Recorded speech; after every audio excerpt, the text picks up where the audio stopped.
Today, we're talking energy consumption and hot tubs. And you might be shocked to learn the truth about how much energy hot tubs use and what some of the things are that you can do to keep your energy costs low. So do hot tubs use a lot of electricity? Well, as I often say on my website, I do have a website, hottubownerhq.com, lots of articles there. But as I often say there, the average hot tub like mine is going to use somewhere between $35 and $50 a month of electricity. This is a 220 volt hot tub. There are some key differences between this and a 110 volt hot tub, what they call a plug and play hot tub, and that does include inflatables also. I'm going to get into those electric costs a little bit later in the video. The heater, of course, is what draws the most power in this, but also the pump, and those two things work hand in hand.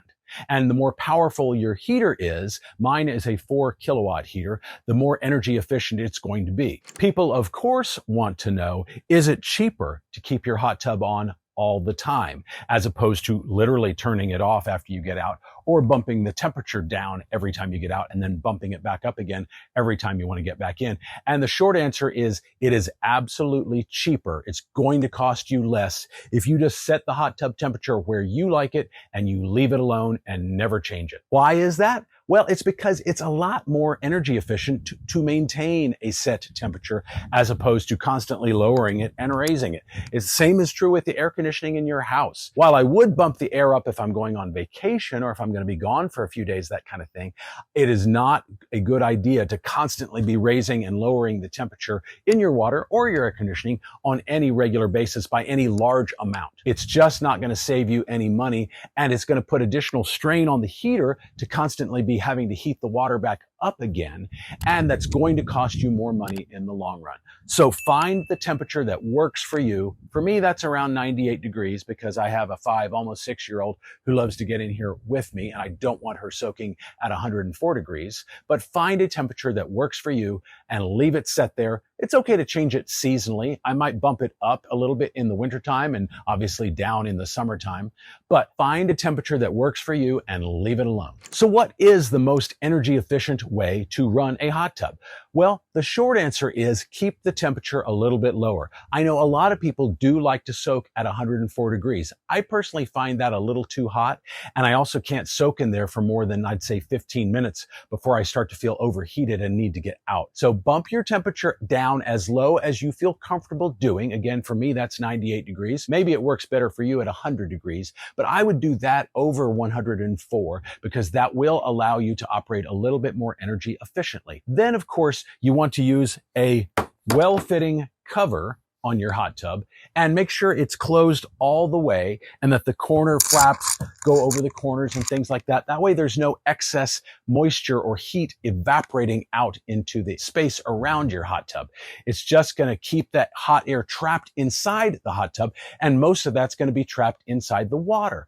Another thing that you can do is use what they call a floating thermal cover. And it's essentially like a thick layer of bubble wrap, and it's usually blue in color, and it floats on the surface. You can buy them on Amazon. I'll link to one down below in the description. They're very inexpensive. You can also trim them with scissors to fit the exact shape of your hot tub. But that's a great way to keep the water warm, keep that heat trapped in the water, and lose less of it to evaporation. But it's interesting to note that a temperature drop of just 1 or 2 degrees from what you normally have yours set to can actually reduce your electric usage by about 10%.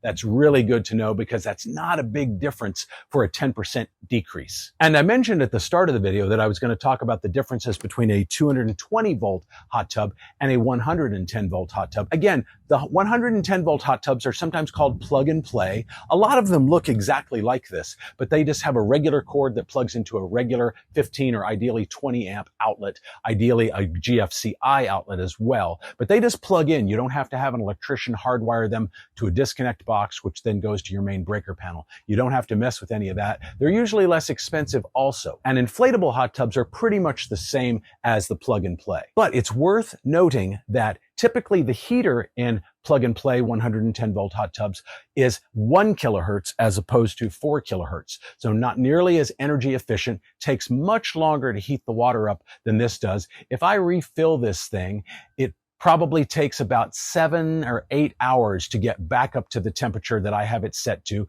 Water coming out of my garden hose is typically somewhere around 75, maybe 77 degrees. And if I have it set to 100 or 98, somewhere around there, again, 7 or 8 hours is about what it takes to get to that temperature. In a plug and play 110 volt hot tub, it could easily take 24 hours to reach that temperature. And that's a lot of electricity being used by the heater because, again, it's only 1 kilohertz as opposed to 4. The other really crucial thing to note is that when I refill my hot tub and I've got the heater going and I'm trying to get it back up to temperature, I keep turning the jets and water features on because it just helps to circulate the water more and get everything being funneled through the pump and the heater tube that much faster. In a plug and play hot tub, the heater and the jets can't work at the same time. So if you turn the jets on, the heater stops working. And that's a sure way to ensure that the water never gets to the temperature you want it to be. So you have to leave the jets off in 110 volt hot tubs to allow the heater to function. And again, it just takes that much longer because you're not really able to circulate the water like you can in this one. So if you haven't yet bought a hot tub and you're looking at energy efficiency as one of the criteria, really, even though they're more expensive to purchase, this one will be far more energy efficient in the long run. Of course, not nearly as portable as something like an inflatable hot tub. So if you live in an apartment or something like that, or you're renting a house, an inflatable is definitely the way to go because you could take it with you. But otherwise, from a purely energy efficient standpoint, a hard-sided 220 volt hot tub is what you want to go with. Now, if you haven't purchased a hot tub yet and you're ready to get one and you're just not sure where to begin and you got a lot of questions, I have a video that walks you through the top 23 questions you need to be asking before you make that crucial decision. So check that video out right up here on my channel. But for now, I'll see you in the next video.